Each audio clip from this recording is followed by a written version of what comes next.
Get out with your $8 an hour part-time job. You're not fit to be married to a doctor's son. Divorce him right now. My mother-in-law, Louise, pushed me, heavily pregnant, and demanded that I leave the house. Indeed, my part-time job paid around $7 an hour, the minimum wage in this area. However, I had a reason for choosing that job. Also, my husband Ryan is a respectable doctor. Still, Ryan chose to marry me. I can't agree with anything Louise says. Above all, I can't forgive her for putting my baby in danger. I am at my limit. I've been waiting for those words. What? She looked at me with a bewildered expression, as if she had seen something strange. Just then, Ryan entered the living room as if on cue. He froze, surprised by the unexpected words that came out of my mouth. It's no wonder he was surprised, since Louise's harassment towards me had always been hidden. What do you mean? Are you really planning to leave? Yes. Because you told me to get out. Don't worry, I'll explain everything later. All right. I trust what you say. Without asking for more details, he saw me off as I left the house. Behind him, Louise looked at me with a triumphant, sneering expression. Thank you for everything. Take care. I gave her a final smile. She will deeply regret her shallow actions. My name is Melissa. I'm 28 and currently working part-time. Until recently, I was a nurse, but I retired due to my marriage. My husband Ryan is a doctor, and we had a workplace romance that led to a shotgun wedding. We had always intended to marry each other, so we didn't mind the reversed order of events. Moreover, the in-laws didn't mind the shotgun wedding either. Ryan finally got married. We were worried since he was still single in his mid-30s. You must have been too, right? That's true. At the family meeting, I was nervous that my parents might oppose the marriage. Since he is a doctor, I expected a very strict family. Moreover, my father-in-law, Thomas, had a dignified face and was a taciturn type. He responded to Louise with few words, and his sharp eyes seemed to glare at me. However, I soon realized I was mistaken. You were surprised to find we are just an ordinary family, right? Don't be nervous. Ryan is a doctor, but Thomas is just a regular office worker, and I'm a housewife. Having Ryan was like a fluke of nature. Right, Thomas? That's right. Didn't I tell you not to worry? We're not a strict family, and we understand the shotgun wedding. Ryan laughed and lightly patted my back, and my nervousness flew away with that touch. Once my tension eased, I quickly became friendly with the in-laws. So, Melissa doesn't have parents. Even though I don't have parents, my father passed away 2 years ago due to illness. Haven't you met your mother? I haven't met my mother. She wasn't around when I was young, so it's more accurate to say I don't remember her. That must have been tough. No, it's just that. My father ran a business, so we never had financial troubles. He was strict with money, and we didn't live extravagantly. I think he didn't want me to get used to luxury from a young age. Because of that, or maybe thanks to it, I've become quite frugal. That's a good thing. What happened to your father's company? Melissa, you're a nurse, right? When my father passed away from illness, he sold the company rights. So, I didn't inherit the business, just the money. Also, my father invested in real estate, so I inherited various properties. But I'm not like my father, so I didn't know what to do with buildings and condos, so I turned them all into cash. So, you're wealthy? Maybe. But I'm frugal, and with my father's teachings, I live only on the money I earn myself. Well, that's commendable. I was unsure whether I should talk about money or not. However, as I talked with Louise, the conversation naturally led to it. It showed just how much I trusted Louise.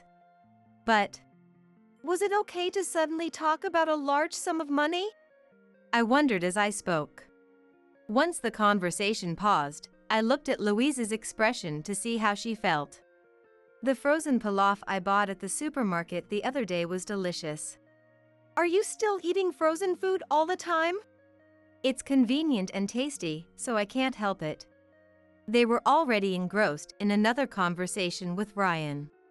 It seemed they weren't very interested in money matters. I had followed the flow of the conversation to talk about my father and ended up discussing money, but it didn't seem to have left a bad impression. I felt relieved and sipped the warm coffee on the table to reset my feelings. By the way, Melissa, what are your plans for work? Are you going to continue as a nurse? I want to focus on raising my child, so I'm thinking of quitting my job. Once things settle down a bit, I plan to work part-time. What do you think? I think that's a good idea. I support it. Creating an environment where you can concentrate on raising your child is important. When Ryan decided to go to medical school, I quit my job and switched to part-time to support his studies. Did you do anything to support me? I don't really remember anything. Besides, you quit your part-time job when I became a doctor. That's because Ryan started contributing financially to the household. Until he became a doctor, ordinary people like us supported him, and now that we're getting older, we want to take it easy. You're both only around 60, and Dad is still working. What are you talking about? He enjoys working, so it's fine. Right, Thomas? That's right. Even regarding quitting my job, the in-laws responded positively. The conversation was progressing so smoothly it was almost frightening. However, the atmosphere started to shift gradually from this point. You're 3 months pregnant now, right? It's going to be tough from here on. Ryan is busy with work, so he might not have many opportunities to support you, Melissa. I'll be fine. Despite how I look, I'm quite strong. Even so. If something happens, I'd be worried. Oh, I know. Melissa, you should come to this house. What? I don't mean permanently. Just until you have the baby and the child grows a bit. I can support you during that time. This way, Ryan won't have to rush out of this house, and you can take your time finding a new home. We plan to have the wedding after the baby is born, but it might be a good idea to postpone house hunting as well. Right? We can't make a decision right here and now, so we'll think about it, Melissa and I. When the idea of living with the in-laws came up, I was startled. But Ryan decided to take the matter home to discuss it. I was relieved they weren't the kind of people who would force us into living together without consideration. If they were such people, I would have had to rethink the marriage itself. A few days later, Ryan and I discussed the matter of living together. Normally, we would consider giving birth near my family rather than at the in-laws' house. But I don't have a family home. Also, if it were just the two of us at home, I might end up burdening Ryan a lot. Ryan has a busy work schedule. Starting life together and suddenly having marital issues is a possibility. Most importantly, the in-laws are not bad people. After discussing it thoroughly with Ryan, we decided to live together temporarily. Welcome, Melissa. Thank you for having me. Come on in. Let me show you to your bedroom first. I had Ryan clean out his room, so you and your husband can use it. Ryan told me. He said it was a real challenge just to throw things away because there was so much stuff. Well, he's been using that room for 34 years. Of course, things accumulated. He didn't have a reason to move out since he could commute to work from here, and being single, he just stayed in that one room. Ryan never cleaned up after himself, so I've always been the one tidying up and cleaning for him. Louise said this with a tone of annoyance, but her expression seemed to be smiling. It seemed that Ryan was her pride and joy. She must be very proud of him. Her actions sometimes made this apparent. I suppose it's only natural to be proud if your son becomes a doctor. Entering the bedroom, I set down my bags and looked around the room. Seeing the two beds side by side made me realize that our cohabitation had truly begun. When I quit my job, I wonder if this is really the right decision. I felt a bit uneasy. However, with Louise treating me kindly, that unease disappeared. While many people struggle with mother-in-law and daughter-in-law conflicts, I seemed fortunate with my in-laws. At least, that's what I thought, but the next day, Louise started to show her true colors. Ryan and Thomas were at work, so it was basically just Louise and me at home. I don't think you'll have any trouble with cleaning, laundry, or cooking, but each house has its own rules. This house has its own rules, so you'll need to learn them. I understand. Louise was right. Since I was staying at my in-laws' house, I needed to follow their house rules. Next, do this. And this is how you do it. She explained everything while I did the chores. None of the rules were particularly difficult. She just showed me where things were and what she did at certain times and in what order. Also, she said I didn't need to strictly follow those rules and could do things in a way that suited me best. It all seemed very peaceful. There didn't seem to be any issues. However, after finishing some chores, I realized something. The bathroom cleaning supplies and sponge are here. Call me when you're done. Louise just pointed out where the cleaning supplies were and briskly walked back to the living room. When I finished cleaning the bathroom and returned to the living room, she was watching a comedy show on TV and drinking coffee. Louise. I finished cleaning the bathroom. Okay.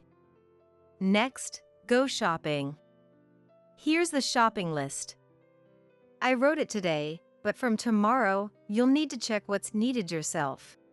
Do you want to check the bathroom cleaning? Cleaning is fine as long as it's mostly done. Did you do it so poorly that it needs checking? No, not at all. Good. Then hurry up and go shopping. I'll expect lunch when you get back. It seemed Louise wouldn't be coming with me to shop. Perhaps she had something else to do at home? As I prepared to go shopping, Louise, heave-ho, stood up from the sofa. I guess she's coming with me to shop, I thought, but then Louise headed to the kitchen. She quickly returned to the living room holding a bag of half-eaten cookies. I decided to go shopping alone. I don't feel like she is teaching me the house rules. I just feel like she's dumping all the chores on me. Since I'm being taken care of, I should at least help with the housework. In fact, it's something I ought to do. However, her attitude bothers me. Am I just being too sensitive? You were late. I'm hungry, so make lunch quickly. And come back 30 minutes earlier tomorrow. When I returned from shopping, she demanded lunch while the table was still cluttered with snack wrappers. I still can't shake off my annoyance with Louise's attitude. Even after lunch, Louise only gave me orders and left all the housework to me. At some point, she seemed too lazy to even get up and just sat on the couch, calling out loudly if she needed something. Melissa! Yes, what is it? Sorry, I missed the trash can with the tissue. Can you throw it away for me? I picked up the crumpled tissue next to the trash can and threw it away. The distance between Louise and the trash can was only a couple of steps. It seems she called me over just for this. Is this how it's going to be tonight as well? I was filled with anxiety, but it didn't turn out that way. Melissa is such a hard worker. Don't you think Ryan is lucky to have her? Are you praising Melissa just to put me down? When Ryan and Thomas came home, Louise returned to her usual cheerful and kind self. Was the Louise from lunchtime possessed by a bad spirit, or did she have another personality? I found myself staring at her in wonder. Then Louise looked back at me. Her smile was there, but her eyes weren't smiling. I can't tell Ryan and Thomas. I feel this unspoken pressure weighing down on me. Even though it's only the second day living together. I think she's bullying me. I can't just say. If I blurted out such a complaint right away, they might think. Problems already on day 2? Can we really live as a family like this? I think it's better to wait a bit before bringing this up. Maybe Louise is just not good at teaching. And she's genuinely trying to show me the house rules. I've decided to observe Louise's behavior for a while. On the 3rd day living together, Louise not only dumped all the housework on me, but also launched a new attack. Melissa, why don't you get a part-time job? What? Louise's words completely overturned my expectations, and I was stunned. I quit my nursing job to focus on raising my child. You agreed with that decision, didn't you, Louise? I did, but you're not that far along yet, so you can still do some simple work, right? I was thinking of working part-time after the baby is born. Besides, who would hire me knowing I'd quit before giving birth? There are plenty of short-term part-time jobs. But what about the housework? You can manage that while working, can't you? I tried to resist gently, but it was no use.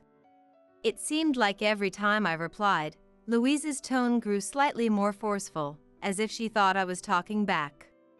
It's only the 3rd day living together. We still have a long time until we leave the in-laws' house, so I'd prefer not to clash with Louise. I could speed up my plan and consult Ryan. However, I think conflict would be unavoidable even if he intervened. So, I can't tell him yet either. All right, I'll look for a short-term part-time job. I decided to follow Louise's suggestion. Ryan was convinced when I said, I think it would be good for me to work as a way to get some exercise. And I also said, I've been wanting to work if possible. Initially, he was worried about my health and opposed the idea. I feel the same way. But if I don't start working, who knows what Louise might do next? I convinced Ryan and started a part-time job sorting products and putting stickers on them in a factory. The hourly wage is the minimum in this area, $7.25. The national average is around $15, so $7 is quite low. However, a low hourly wage isn't all bad. The workload isn't heavy, and the job is mostly done sitting down. Plus, the atmosphere is very homely, with everyone chatting as they work. This way, the job won't be too taxing or stressful, even during pregnancy. Also, by going to work part-time, I could spend less time with Louise, which gave me an idea for resolving this mother-in-law and daughter-in-law conflict. I thought about talking to Ryan about her eventually. But if I did, it would drag him into this conflict. Maybe I should just endure until I give birth and we move out. Once we leave the in-laws' house and get away from Louise, the dumped housework will stop. We might stay at the in-laws' house for up to a year. I can endure it for that long. Besides, as my belly grows bigger, surely Louise won't keep dumping housework on me. If I could just stay away from Louise, everything would be fine. I just needed to keep a reasonable distance from her. The problems would settle without causing any unnecessary waves. If things became unbearable, I would consult Ryan then. This was my plan. 3 months later. Come on, let's go shopping. Don't dawdle. Louise and I had started going shopping together. However, this didn't mean the problem was solved. Okay, load the groceries into the car. What? We have a 25-pound bag of flour, cabbages, soy sauce, and quite a lot more. How am I supposed to handle all this? You're young, you can manage. While I worried about my growing belly, I transferred the items from the cart to the car by myself. Even though it was just moving groceries, I felt more exhausted than usual. As I loaded the car, Louise sat in the passenger seat, fiddling with her smartphone and leisurely enjoying her coffee. I realized the fatigue wasn't because of the baby, but because of Louise. Finally done? While you're dawdling like that, Ryan's out there working hard. Now, go return the cart. As I pushed the cart back, I confirmed my suspicions about the cause of my exhaustion. It's been 3 months since we started living together, and Louise still made me do everything. In fact, since I've been feeling more burdened, things have actually gotten worse. I need a break, I had started to say. But you're just using your pregnancy as an excuse, right? This is why people say today's young folks lack grit. If you put in some effort, most things can be managed. Keep working part-time. If you can't even handle that, it's like admitting you're weak. She seemed to have her own logic. If there was a way for pregnant women to move by sheer willpower, she should write a paper on it and present it at a conference for the benefit of pregnant women worldwide. I didn't know how to summon this special willpower, and I was nearing my limit of physical strain and patience. Moreover, lately, just because I was moving slower. You're dawdling. You're slacking off. You're too slow. She'd say things like this more often. The mental stress from these remarks was actually worse than being overwhelmed by chores. The plan was to consult Ryan when I couldn't endure it anymore. However, after 3 months of Louise's behavior, I had a new worry. This wasn't a problem that could be solved by keeping a distance. At this rate, even when I'm due, load the 25-pound flour bag into the car, Louise would still say. Even if we left the in-laws' house, she would likely cause more trouble. And if I consulted Ryan, it might escalate Louise's behavior even more. This situation required a more thorough solution than I initially thought. I decided to hold off on consulting Ryan. 3 more months passed, and my belly had grown significantly. But the housework was still all on me. If I didn't start preparing dinner soon, it would cause more trouble. I knew this, but I felt so sluggish today and couldn't get off the sofa. So, I kept fiddling with my smartphone, waiting to muster the energy to move. Then Louise appeared. Unfortunately, my energy hadn't recovered yet. Aren't you going to start dinner soon? I was just about to. I really wanted a bit more time to gather my energy, but I forced myself off the sofa. Just now, you say. Isn't that the typical excuse of someone who won't do it? You're just taking advantage of being pregnant, aren't you? And you quit your job too. The job was originally a 6-month contract. I didn't quit because I was slacking off. Making excuses itself is a sign of slacking off. Yes, that's right. Which of us is really speaking? Due to my accumulated frustrations over the past 6 months, I accidentally muttered something I normally wouldn't say to Louise. This seemed to anger Louise. What? That attitude! Louise pushed my shoulder with one hand as I tried to stand up from the sofa. I thought I shouldn't fall and tried to land on the sofa as gently as possible to minimize the impact. Hey! That was dangerous. I did it because there's a sofa. Don't exaggerate. It's not an exaggeration. What if something happened to the baby? Moreover, it seemed like Louise switched on and began to reveal her true feelings, her face turning red. We only allowed the marriage because it was a shotgun wedding, but I've never liked you. You might have some money from inheritance, but your current value is less than an hourly wage of $8 for part-time work. How can someone like that be a match for Dr. Ryan? Someone earning $7.25 an hour in a part-time job should leave. You aren't worthy of a doctor's son. Just get divorced already.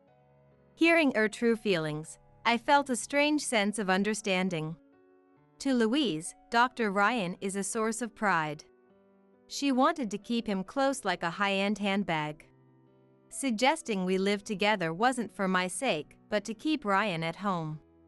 We got married, and although having a baby kept Ryan at home for a while, he would eventually leave. Her irritation towards me shifted into an attempt to drive us to divorce. I couldn't help but laugh. This was perfect timing. I had been waiting for this moment. I've been waiting for those words. What? Louise looked at me with a puzzled expression.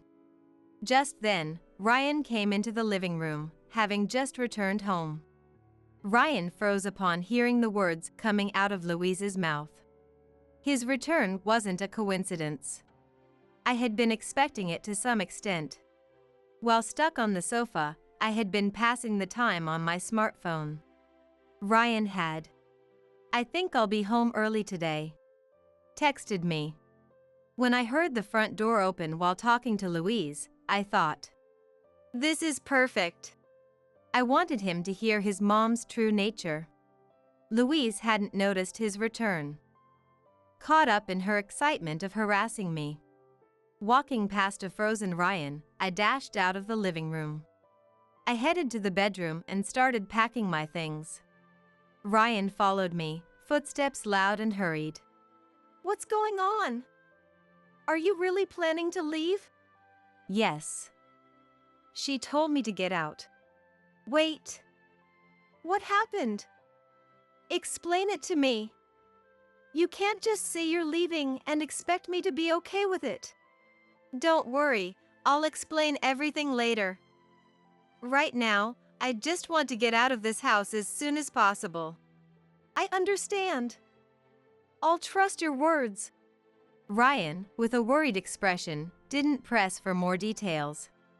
If I explained everything to Ryan, he would surely shout at Louise. But that would only create more conflict at home and complicate the situation.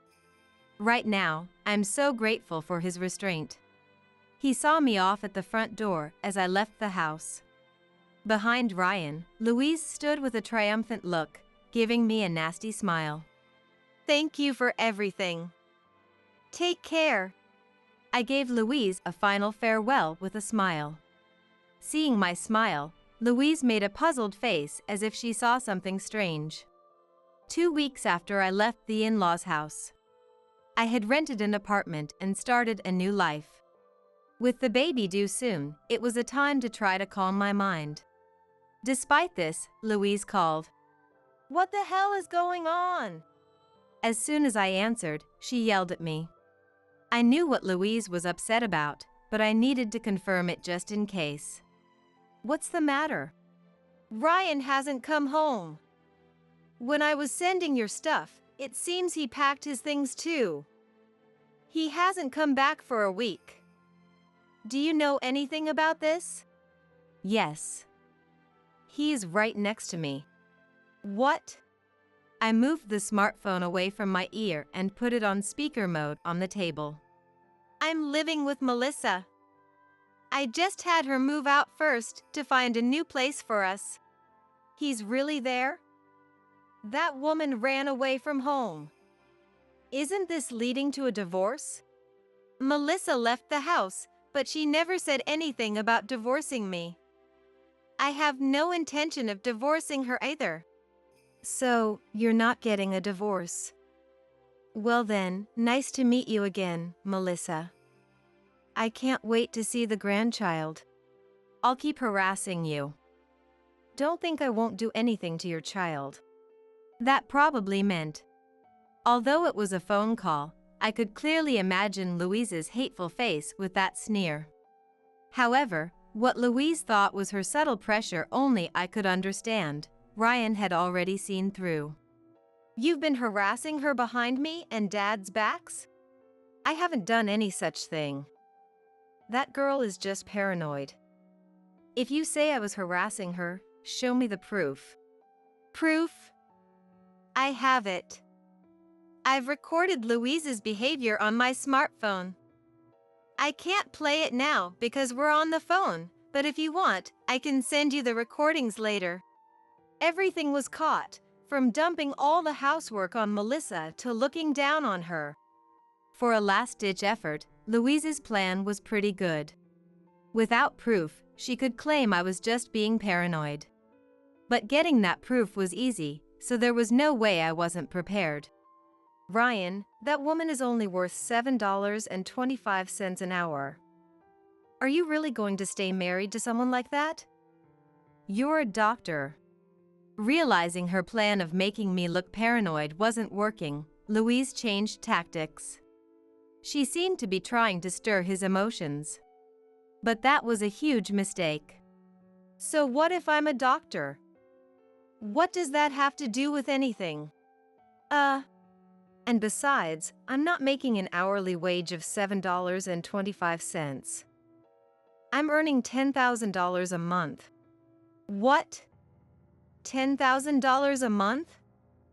That means an annual income of $120,000? Don't get cocky just because you're in a slightly better situation. It's obvious you're lying. You've been home all the time except for your part-time job. And you're pregnant. How could you possibly make $10,000 a month in that condition?" "I'm not lying. I'm investing the money my father left me in mutual funds. I've got $3 million invested, and the return is about 5%. So, it's increasing by about $10,000 a month." $3 million? No, wait a minute. You said you didn't understand investments and liquidated the real estate. So how did you get into mutual funds?" "I didn't know what to do with $3 million. But that's why I went with mutual funds. There's someone who helped my father when he was alive, and I'm entrusting it to him." "Why didn't you say that during the family meeting? Since you didn't mention the amount you inherited, I thought it was only tens of millions at most. That kind of money is nothing for Ryan to earn, and since it's money you inherited before marriage, it wouldn't be subject to division in a divorce. So I didn't care." "Do you expect me to talk about having $3 million and getting over $10,000 a month in returns from mutual funds at a family meeting? How tacky would that be?" "Ugh." It seemed she couldn't come up with a response to my argument. Louise was silent for a while, clearly thinking of her next move. I couldn't help but feel a twinge of excitement about what she might say next. "Melissa, I'm sorry for everything up until now. If you have that much money, you can definitely match up with Dr. Ryan. I understand, you deserve to be a doctor's wife." Louise had always concocted her own theories, and now she was creating some sort of bizarre qualification. I didn't need such qualifications, and why did I need Louise's approval in the first place? Whether or not I was worthy of being a wife should be up to Ryan himself. Louise's sudden change in attitude had dampened my previously cheerful mood. It seemed she had no more cards to play. "I'm not coming home anymore. I'm not giving you any money either, so you'll have to fend for yourself from now on. After all I've done to raise you to become a doctor, you ungrateful child." With those poisonous words, Louise hung up the phone on Ryan. I glanced at his face. He didn't seem at all shocked by Louise's words. Instead, he looked exasperated. Feeling somewhat relieved, I shared his sentiment. The next day, Louise called again. "What is going on?" Was my time looping? I checked the calendar and realized why Louise was upset. It wasn't a time loop. I called Ryan over and placed the smartphone on the table again. What's the matter? Thomas said he's leaving home and started packing his things. Oh, today's the day he can move in. So, you two are involved in this, aren't you? That's an unfair accusation. I just showed Thomas the evidence of how you've been harassing me. What? He decided to leave home just because of that. It was clear from her words that she wasn't aware of her own behavior. Thomas decided to divorce Louise after learning about her harassment towards me. However, my situation was just the trigger, not the sole reason for his decision. I had thought Thomas was a quiet type, but it seemed I was wrong. In reality, he was just too timid to express his own opinions. As a result, Thomas had been more or less under Louise's thumb. When I got into med school, Dad asked you to keep working because of the tuition costs, right? Do you remember what you said? You said that once Ryan became a doctor, the money would come in later. So if we didn't have enough, we could just take out loans. Louise's voice grew smaller and smaller, like a child caught in a lie, under his stern tone. It seemed Louise intended to corner us about Thomas, but his counterpunch had knocked her out.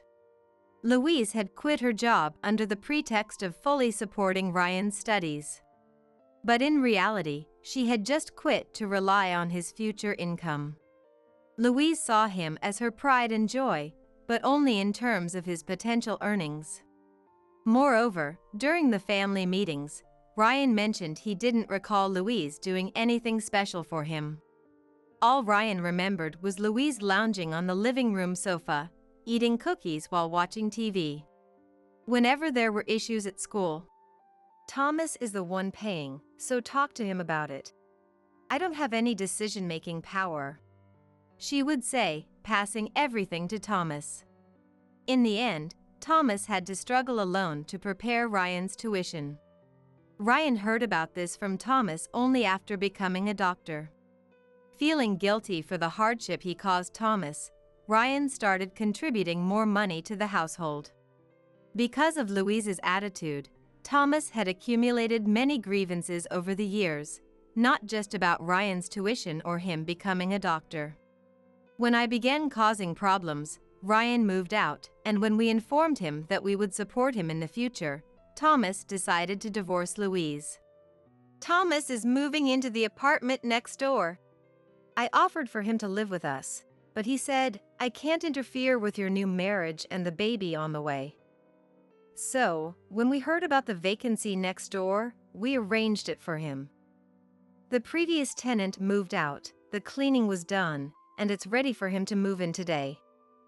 That's why Dad started packing. You'll support Thomas's living but not mine? Thomas is still working, you know? I'm the one who needs support since I'm not working. I became a doctor thanks to Dad. I'm just paying him back. The money I gave to the household was always meant for Dad. Then repay me too. Just for eating cookies in the living room?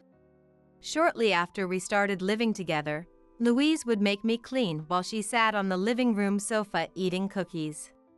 The image of that scene vividly resurfaces. It seems Louise hasn't changed at all, now or then. Wait! Louise suddenly shouted, causing both Ryan and me to flinch. I heard everything from Ryan. I'm sorry for everything. Please forgive me. It seems Thomas was about to leave the house. Louise was pleading with Thomas over the phone. Ryan and I hung up the phone with exasperated expressions. Eventually, the in-laws divorced. Thomas moved into the apartment next to us, leaving Louise alone in the in-laws' house. Louise had the house and the money from the divorce settlement, so she wouldn't have immediate financial problems. However, because Ryan went to medical school, the in-laws didn't have a significant amount of savings. So, Louise had to work. But she had quit her job when Ryan entered medical school and had a gap of over 15 years. And she was turning 60 this year. With limited options, Louise started working as a cashier at a supermarket. She struggled with the unfamiliar register operations, working while getting complaints from the part-time students. Having relied on Ryan and Thomas for so long, she must have felt a significant burden. Now abandoned by us, she had to work to survive. No matter how tough the job got, Louise had no choice but to continue. Being alone also brought about significant anxiety about the future. She must be regretting her past actions now. At least this way, Louise wouldn't think of harming me or the baby. She wouldn't cling to Ryan or Thomas anymore either. Shortly after, I gave birth to a daughter. Our life as a family of 3 was about to begin. You're really clueless, aren't you? The inheritance. Hand it over already, said Mary, my sister-in-law, barging in as soon as the front door was opened, happily talking at her own pace. Despite not being close, her sudden demand left me baffled. If it weren't for Henry, I wouldn't even want to come near such a gloomy place. Indeed, to Mary, adorned in flashy clothes and accessories, the home of her contrasting brother Henry and his daughter-in-law, me, must have seemed dreary. However, I thought Mary, who talked about the inheritance at the doorway without even looking at her late brother's portrait, was much more spiteful. This attitude of Mary's wasn't new. She boasted about her confidence in her appearance and often treated the gentle-natured Henry harshly. I had heard from him that once he began to advance in his career and earn a significant income, Mary changed her attitude and started cozying up to him. I was truly appalled by Mary's lack of compassion, barely visiting when Henry was repeatedly in and out of the hospital and not crying at all during the funeral. I had decided to have nothing more to do with her, but greedy Mary wouldn't have it. We don't have all day, hurry up. Sally must be busy too, right? Mary, with eyes gleaming with anticipation, was convinced she was entitled to the inheritance. However, I possessed something that would utterly change that expression. It was the last words from my late husband. Read this, and you'll understand everything. I am Sally, a widow in her mid-60s, living a modest life. I lost my beloved husband about a month ago, his long-standing illness having worsened. We met and married in our 40s, so we had no children. The loss felt overwhelming, having supported each other for 20 years. Was there any need to keep cooking for someone when there were no children? I considered following Henry but, embarrassingly, lacked the courage. Furthermore, no matter what happens to me, live on without losing heart. Sally, you're an independent and remarkable woman, Henry often told me. Ignoring his now final words was something I could not do. Life changed drastically after Henry passed away. I witnessed his last moments at the hospital in the middle of the night, then went straight to arrange the funeral, which proceeded smoothly. This time, being too overwhelmed to mourn or dwell on my thoughts about Henry was somewhat a relief. Many people, including my sister and her husband, encouraged me and helped prepare for the funeral, which helped me get through this month. I barely remember this period. Sally, you did a commendable job as the chief mourner. Henry must be resting in peace in heaven, assured by your strength, my sister later told me. Though everything was new and I was constantly on edge, which led to a few days of illness, it wasn't all bad. More people attended the funeral than I had anticipated. Henry had worked at a renowned company and was a senior executive, so I expected many attendees I wouldn't know. However, colleagues from the company praised Henry's character and some even shed tears. Among them were people who had traveled from overseas branches, sharing stories of going out for drinks with Henry during his business trips. It was regrettable that I couldn't spend ample time with each of them, but I made sure to note down everyone's names and addresses to send thank you notes and small tokens of appreciation later. My sister and her husband took care of these arrangements, allowing me some respite now. I'm endlessly grateful for Henry's gentle nature, which, I believe, made this possible. I want to boast about being blessed with such wonderful people, but lately, I've had doubts. Primarily because of his sister, my sister-in-law, Mary. Despite being 12 years younger than Henry, Mary is still youthful compared to women her age. Her high sense of beauty made her somewhat of a celebrity in the neighborhood. And she is well aware of it, seemingly enjoying her days enhancing her beauty. I have no issue with that. Though she's turning 58 and the appropriateness of wearing miniskirts is debatable, it's not for others to judge, so it doesn't bother me. The problem lies in her constantly making snide remarks towards me. I'm not as pretty as her, nor do I share her enthusiasm for yoga and spas. Sally, you always look so dowdy. Aren't you embarrassed? Henry was wealthy. Why didn't he marry someone more beautiful? She'd say, evaluating what I wore as if appraising my worth whenever we met. What's with using an unknown brand bag at your age? And those shoes, how long have you been wearing them? You were wearing those the last time we met, right? It's easy for me to tell when someone lacks taste, even if their clothes are nice, because it shows in their accessories. Won't Henry buy you any? He doesn't desire material things, so if you asked, he would buy them for you, wouldn't he? I have enough bags and shoes, though not as many as her. Being called sloppy is one thing, but I've never been one to hoard items. In fact, I make it a point to discard at least one old item whenever I buy something new, so my home is rather clean. Whenever Henry asked me if I wanted anything for our anniversary or my birthday, I would plan a trip without hesitation. I've always believed that memories are invaluable and cannot be bought. Now that he is gone, I'm glad I made those choices. Mary would mock me indirectly with her remarks. Henry wasn't much to look at, so in that sense, you're well suited. But you must have married him for his money, right? No matter the insult, she always concludes with this. This is the issue I have with Mary's behavior. She spreads rumors among relatives that I married Henry for his money. Apparently, there were plenty of women who approached him with that intention. He wasn't one for gambling or nightlife. His hobby was mostly fishing, so I remember being surprised by the amount of his savings when we got married. However, I never intended to splurge his wealth. At that time, I had been working for 20 years at the same company and had my own savings, though not as much as him. Sharing similar values about not spending excessively was one reason we got married, not because I was after Henry's money as Mary claims. I've tried explaining this to her and asking her to correct this misunderstanding with our relatives, but she never listens. It seems she's decided we're incompatible and constantly finds fault with me. Say has always been fiercely competitive, and Henry, during his lifetime, tried to avoid her as much as possible. This might be why she barely helped with Henry's funeral arrangements.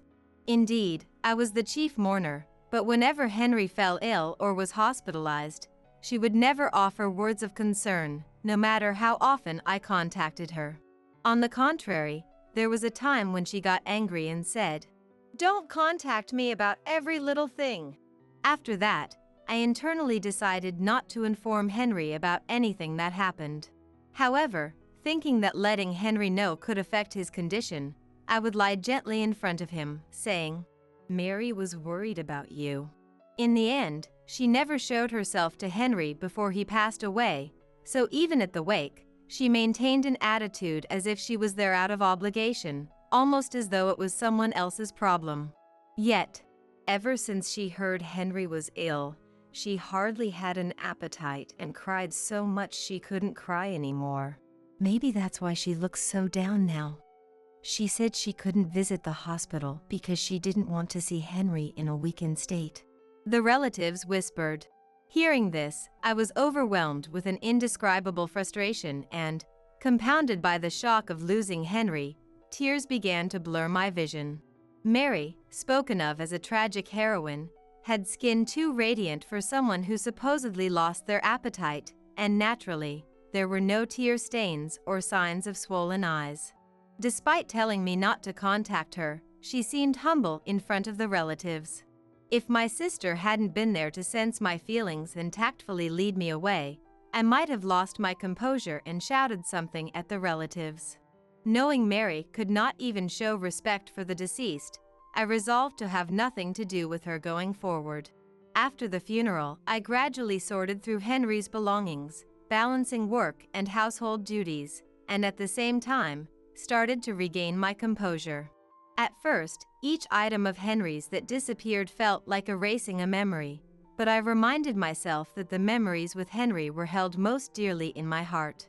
I cherished the time spent with those who attended the funeral, slowly reclaiming my tranquil life. Then, predictably, it was Mary who disrupted these peaceful days. She rang the doorbell and knocked repeatedly. Sally, you're there, aren't you? Your sister has come all this way, so open up. She called out, though I never considered her my sister. Mary raised her voice as if to perform for the neighbors. With laundry hanging outside, playing dead wasn't an option. What were you doing? I was about to get sunburnt waiting, she said the moment I unlocked the door, barging in without hesitation, thrusting a bag from a well-known foreign brand into my hands and beginning to remove her shoes. What's this all about? I managed to ask, to which she dramatically sighed. I've been so busy and couldn't visit, thinking you might be feeling down all by yourself. So, I brought something nice, she said, retrieving the bag she'd handed me to reveal its contents while standing. Accessories, perfume, and high-end baked goods similar to those Mary usually enjoyed, none of which seemed fitting for me. Did she really think I would be delighted to receive these? Moreover, her behavior today was unusually gentle. I may have been harsh on you before, but you were the woman my only brother chose. I didn't want to hand him over to a gold digger. But seeing you at the funeral made me realize you're different. Only someone who truly loved Henry could shed so many tears and give a speech with disheveled hair, disregarding what others think. It seems she's not used to praising people. Even when she tries to appease me, she can't help but comment on my appearance or actions. However, the way she looked at me carried a sort of passion, as if she was in the presence of someone she respected. Mary's overtly changed demeanor only left me utterly bewildered, as she continued to shower me with what seemed like compliments. Despite my growing discomfort from not knowing what she truly thought. I'm sorry. I still haven't settled the estate affairs. It's not in a state for visitors right now, I conveyed gently. Her eyes narrowed, returning to her usual cold gaze. Do you really think I came all this way just to see your annoying faces? She shouted.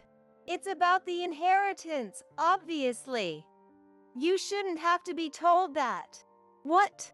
Confused by her gesture, indicating I should hand something over, I was at a loss. How long do you think I've been waiting? I have a pretty good idea of how much Henry earned, so I know roughly how much I should be getting from the inheritance. It's pointless for you to try to keep it all. Hand it over now. If you're thinking of deceiving me, I'll call a lawyer and the police. The division of property is being handled by a lawyer, so there's no deception involved. Don't play dumb. I'm entitled to a share of the inheritance, aren't I? She yelled, her face turning red. Given that Henry and Mary were siblings, it would be natural for Mary to have a share. However, Henry often spoke about this issue, expressing his concern. Mary, known for her beauty, alongside their parents who favored her, had bullied Henry since childhood for his looks. To prove them wrong, Henry excelled academically, attended a national university through scholarships and part-time jobs, and eventually climbed the corporate ladder in a major company. The only times Henry spoke of himself were about overcoming those dark times. Naturally, anyone would be troubled at the thought of such a person receiving an inheritance. When Henry confided in me about this dilemma, I urged him to decide for himself. I only learned of Henry's decision after his passing. Unaware of this, her demeanor shifted dramatically, railing against me. For a daughter-in-law to almost take the entire inheritance, you're just as greedy for money. I always suspected something fishy about you marrying that plain man after 40. The only reason to spend a lifetime with someone who has no merit but his wealth. I listened patiently to your talk of love, values, and all that. Just give me half of your share right now, and I'll disappear. It appears the sweet words and gifts were just a ploy to wrest his inheritance from me. Having been a target of her animosity for so long, I had anticipated there might be ulterior motives behind her sudden change of behavior. Witnessing her brazenly shout in the entryway, I realized just how lacking her sense of morality was.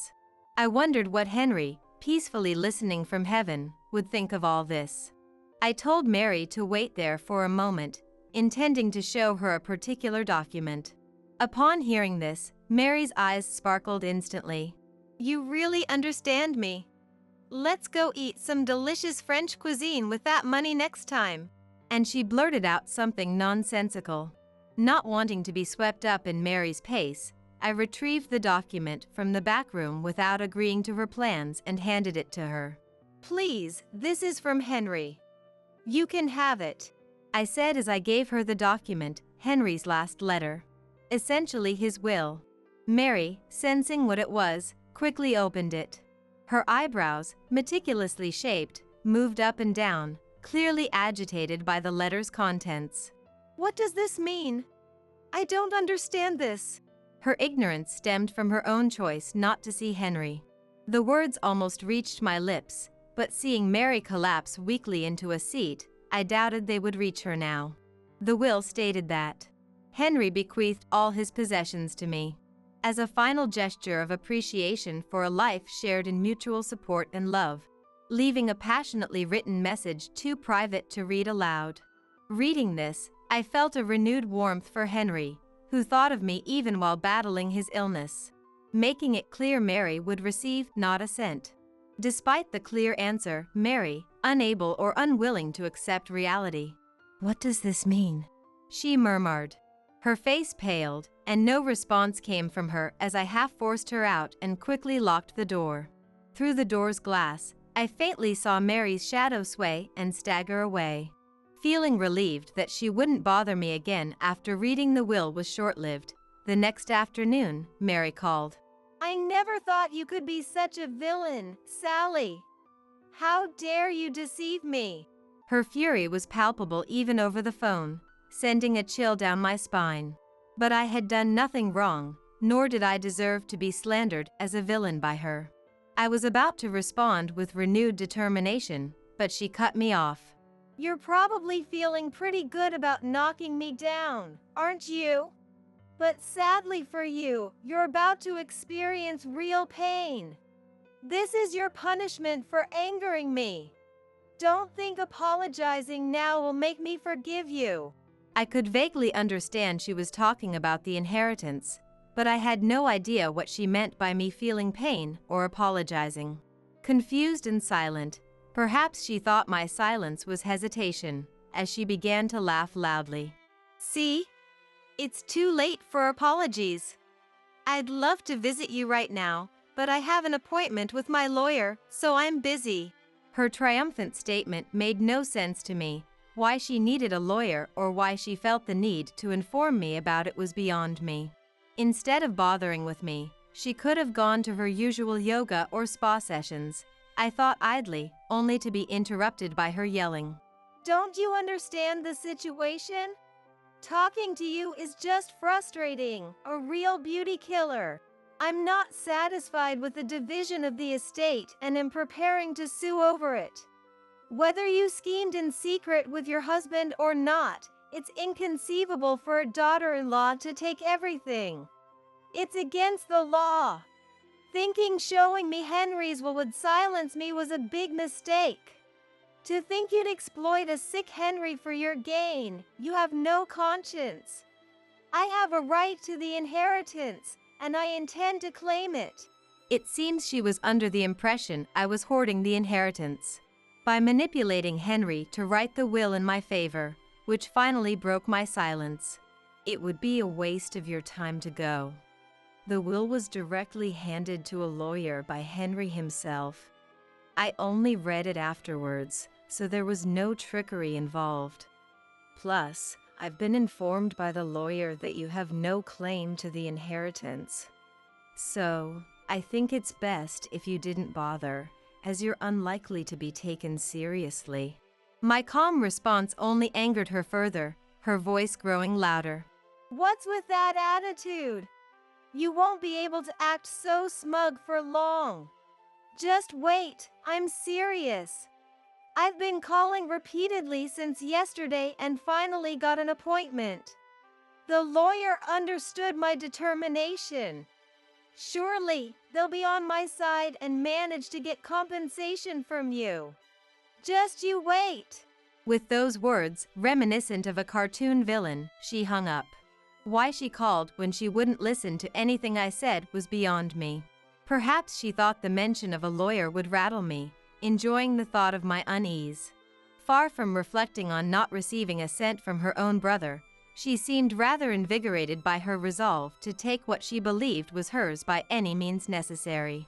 Months passed without incident, and I managed to sort through Henry's study, which had been cluttered with various items. In parallel, I gradually packed up, leaving the house filled with memories of Henry and me. Henry had always wanted to retire to a quiet house in the suburbs, and I decided to fulfill that wish. Selling the house and land we lived in, I moved to an area where my sister and her husband lived, using the proceeds as a down payment. While it's regrettable we couldn't do it while Henry was alive, our dog Max, who had been with us for over 10 years, seemed to enjoy the new home. Letting go of the house meant I had far fewer belongings, but the thought of gradually making the new place comfortable brought me some hope for the future. Yet, the strange feeling of Henry's absence persisted, and the lack of furniture only seemed to amplify the loneliness. Especially when Max was sleeping, I found myself lost in thought more often than not, knowing it wasn't particularly healthy. As if interrupting my days, my smartphone suddenly blared one day. Half asleep and without checking, I answered during a TV show. You're trying to ruin me, you curse! It was Mary, screaming without any preamble, which instantly woke me up, though it was still unclear what she was ranting about this time. Sensing my silence, Mary didn't wait for a response before continuing. It's your fault I'm getting divorced. The inheritance didn't come through because of you. What? My surprised response was more out of formality. I had guessed the situation. Likely, Mary had told her husband she would receive a portion of Henry's estate, and their relationship soured when that didn't happen. A fragile marriage, to say the least. Blaming their issues on me was hardly fair. Don't just stay quiet. Apologize. Your fault I can't live properly now. What am I supposed to do all alone? Why don't you work? You're still young in your 50s. I retorted, causing Mary to fall silent. Whether irritated by the suggestion to work or caught off guard by the mention of her age, Mary needed to face reality eventually. If you were living on your husband's salary, you shouldn't need the inheritance, right? Why did it lead to divorce? My husband was after Henry's estate from the start. If Henry's inheritance wasn't coming through, then he had no further use for me. Despite having spent decades together, he claimed all was ruined because of me, a woman whose only assets he saw were her looks and money. He even said he wanted his time back, expressing his anger dramatically. Why should I be the one to get yelled at? My husband is a pitiful man with a low salary. I'm the one who wants my time back.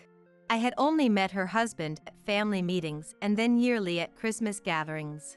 Like Mary, he had a flashy impression, fond of brand name clothes, accessories, and luxury cars. Given her mention of his low salary, it's likely they both had been eyeing Henry's wealth for some time, probably spending recklessly without any savings.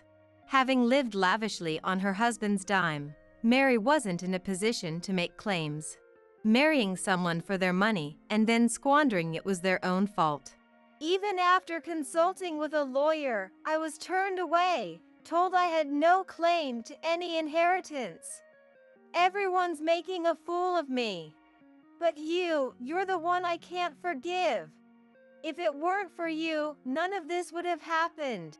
Despite my warnings, she went to the lawyer, only to face the embarrassment I predicted. Sally, you must have brainwashed my husband, right? He said he should have married someone like you. Why does he mention your name? You must have seduced him behind my back. That's the only explanation. Why would you think that? I don't even have his contact information. Lies. He's never praised a dowdy middle-aged woman before. You must have seduced him and had an affair. Confess, and if you give me the inheritance, I might forgive you. This is nonsensical. Frustrated by her baseless accusations, I ended the call. The house was already being demolished, and the land was sold, so she couldn't come after me there. I hadn't given her my new address, making future encounters nearly impossible. Just to be sure, I blocked her number, determined to live peacefully. Half a year passed, and Max adapted well to our new life. My sister and I went out to eat once or twice a month, enjoying our days.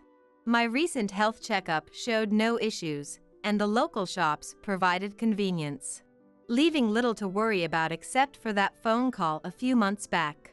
Mary, having divorced and depleted her savings, apparently sought welfare support at the social welfare office. During her visit, she was told that if she had relatives who could support her, she would not be eligible for assistance. The relatives who once praised Mary all refused to help with her living expenses, likely aware of her history of lavish spending. This led to her being isolated from her relatives. A caseworker then contacted me, but of course, I had no intention of helping. Considering how she and her ex-husband had approached us with financial motives and her disrespectful behavior even at the funeral, I felt no obligation to assist her now. Despite her accusations of me being money-minded, it was Mary who had succumbed to her own greed. I'm unaware of her current situation. Rumors suggest she quickly lost a job she had found due to conflicts, or that her neighbors noticed her ex-husband's absence, deducing their divorce and her subsequent move. No one seems to know where or how Mary is living now, and I've lost interest over time. Regaining my peace of mind, I cherished my time with Max more than ever. Max, who was always gentle like Henry, became even quieter with age, which worried me. My sister, a longtime dog lover who adored Max, surprisingly acquired a puppy one day. Excited, I visited my sister's family, greeted by a small Shiba Inu. Max, immediately taken by the puppy, watched it play joyously. I hoped the puppy would become a good friend for Max, smiling at the heartwarming scene.